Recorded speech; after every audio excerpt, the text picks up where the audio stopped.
مرا چی شده که ذاتی را نپرستم که مرا آفریده است و به سوی او و تنها به سوی او بازگردانیده می شد.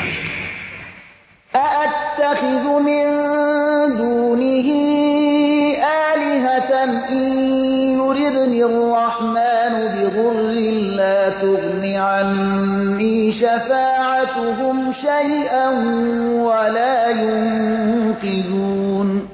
آیا جز او معبودان دیگری را به خدایی بگیرم؟ موجوداتی را که اگر خدای رحمان به من اراده زیانی را بکند شفاعت ایشان از من چیزی را دفع نمی کند و مرا نجات نمی دهند، یعنی دادن نمی توانند. اینی اذا لفی ضلال مبین. و در آن صورت واقعا در گمراهی آشکاری می باشم. اینی